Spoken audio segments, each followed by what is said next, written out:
In 476 AD, a teenage boy named Romulus Augustulus sat on the most powerful throne in the world. He had been placed there by his father, a military strongman playing politics.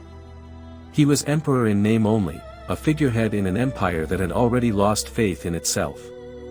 And then, without a great war, without a siege, a barbarian chieftain named Odoacer simply walked to the palace and told him to leave.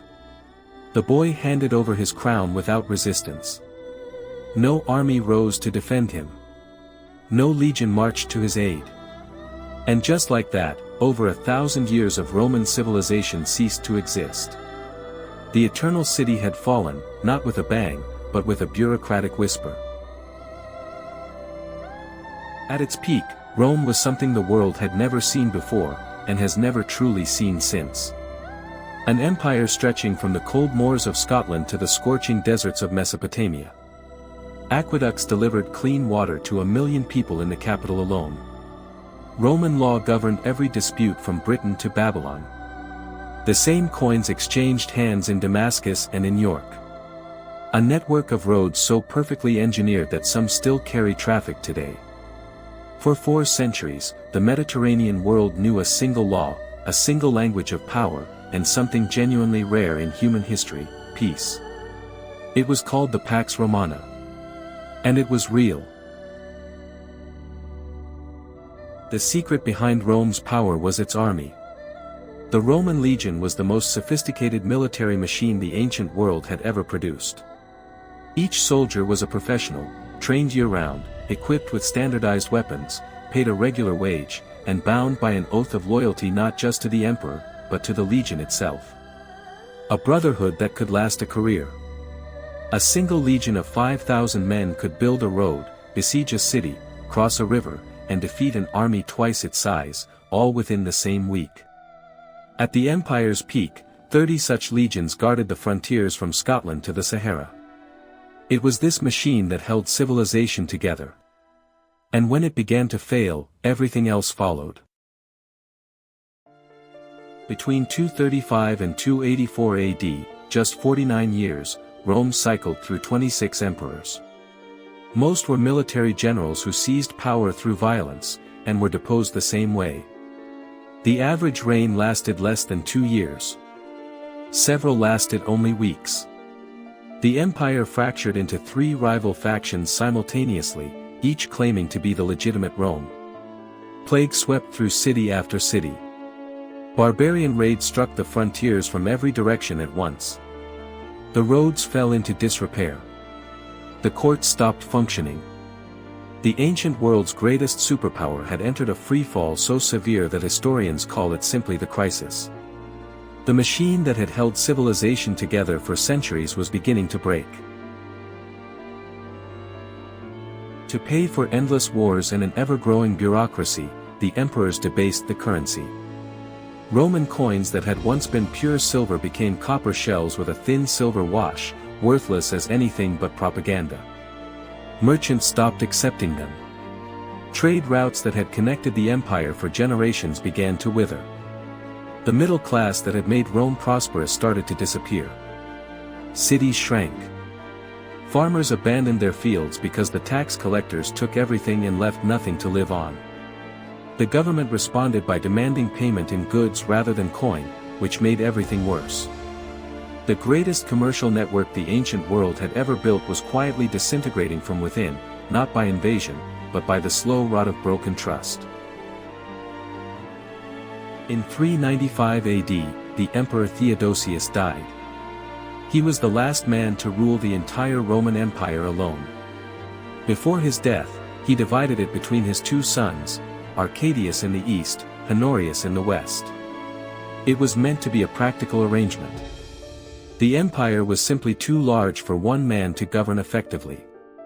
But what Theodosius intended as a temporary administrative division became permanent. The Eastern Empire, centered on the wealthy city of Constantinople, would endure for another 1,000 years, eventually becoming what we call Byzantium. The Western Empire, poorer and more exposed, would survive just 81 more years. The two halves drifted apart. The divorce had been filed. The only question was which half would survive.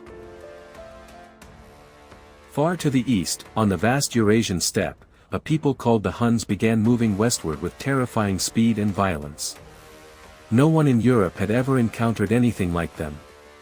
They were devastating mounted warriors who could fire arrows with lethal accuracy at full gallop, who needed no supply lines, no fixed fortifications, no home territory.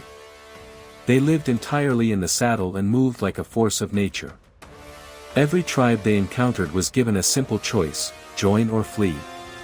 Most chose to flee, and they fled west, directly into the frontiers of the Roman Empire, setting off a chain reaction that Rome had no answer for. The Great Migration had begun, and it would not stop until the empire itself was gone. Hundreds of thousands of Visigoths, driven west by the terror of the Huns, arrived at the Danube, the great Roman frontier river, and begged to be allowed to cross. They were not invaders.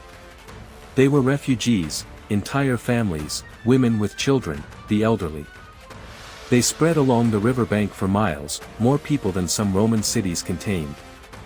The Eastern Emperor Valens agreed to let them in. He saw a military opportunity: new settlers, new farmers, new soldiers for his depleted legions. But the Roman officials who managed the crossing were corrupt. They extorted the refugees, abused them, took their children as slaves in exchange for food. What began as an act of mercy became a humanitarian catastrophe, and one of the most consequential miscalculations in the history of the world. The Visigoths, starving and furious at their treatment, rose in open revolt. Emperor Valens personally led his army to crush them at Adrianople in 378 AD, refusing to wait for reinforcements from the west. He was overconfident. He walked straight into catastrophe. Visigoth cavalry, returning from a foraging mission, struck the Roman flank at full speed and at exactly the wrong moment.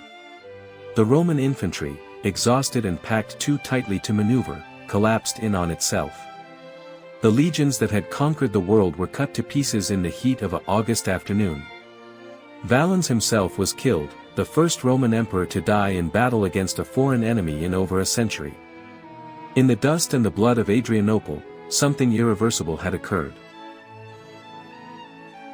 In 410 AD, Alaric and the Visigoths sacked Rome. The city that had not been touched by a foreign enemy in 800 years. The Eternal City. The center of civilization. The Invincible. For 3 days, Visigoths moved through the streets of the greatest city in the Western world. They did not burn it down, but they took everything of value, and the psychological shock was absolute. The ancient world reeled as if the ground itself had shifted. Saint Augustine began writing The City of God in direct response to the disaster, trying to make sense of it theologically. And Saint Jerome, weeping in Bethlehem, wrote words that still echo: the city which had taken the whole world was itself taken. The myth of Roman invincibility died in those 3 days, and with it, something that could never be rebuilt. Then came Attila. The self-styled scourge of God. The king of the Huns was, by any contemporary account, one of the most terrifying figures in recorded history. He invaded Gaul in 451 AD with an army so vast the ancient sources lose count, leaving a trail of burned cities so total that some were never rebuilt. The following year he turned toward Italy itself. The Western Empire could barely mount a defense. Entire populations fled before him. Attila crossed the Alps and reached the Po Valley. There was nothing left between him and Rome. No army. No walls. Nothing except one old man in white robes, who decided to ride out alone and meet him. What stopped Attila was not Roman arms. It was a diplomatic mission led by Pope Leo I, who rode out to meet the Hun king at the river Mincio in northern Italy. Unarmed. Unguarded. Just the Bishop of Rome, the most powerful religious figure in the Western world, facing the most feared conqueror of the age across a muddy riverbank. What exactly they said to each other, history does not record. But Attila turned back. He retreated beyond the Alps and never invaded Italy again. He died the following year, reportedly of a nosebleed on his wedding night. The Church, not the Emperor, had saved the West. And the world took careful note of who held the real power now. Rome was sacked again in 455 AD, this time by the Vandals. Unlike Alaric's raid 45 years earlier, this one lasted 2 full weeks. The Vandals were methodical and unhurried. They stripped the city of everything that could be carried, treasures accumulated over centuries of conquest, statues stripped of their bronze, the golden menorah from the temple in Jerusalem that the Emperor Titus had brought back in 70 AD, even the gilded roof tiles of the capital itself. The word vandalism entered the English language because of what happened in those 2 weeks. Rome had now been sacked twice in less than half a century. The city that had once held 1 million people was beginning, quietly and irreversibly, to empty. The final 2 decades of the Western Empire were almost farcical. Emperors were made and unmade by barbarian generals who held all the actual power. Men like Ricimer, a half-Visigoth military commander, ruled through a succession of puppet rulers he could control and then discard when they became inconvenient. Some emperors lasted months. Some barely survived their own coronation. The men who actually held power did not even want the imperial title. It was more useful to control the emperor than to be one. The throne itself had become a liability. The Eternal City was a stage set, the purple robe an empty costume, and the performance was almost over. In the autumn of 476, the Germanic chieftain Odoacer marched to Ravenna, the city that had replaced Rome as the actual capital of the Western Empire, and presented himself before the teenage Emperor Romulus Augustulus. He did not kill him. He could have, and no one would have objected. But Odoacer was not interested in blood. He sent Romulus into comfortable exile in a villa in Campania, with a pension of 6,000 gold pieces a year. Then he did something remarkable. He packaged up the imperial regalia, the crown, the purple robe, all the symbols and ceremonial weight of Roman imperial authority, and sent them east to Constantinople. Along with a message, there is no need for a Western emperor. I will govern Italy as its king. The Western Roman Empire did not end with a great battle. It ended with a letter. A piece of paperwork. A bureaucratic transaction that closed 1,000 years of history.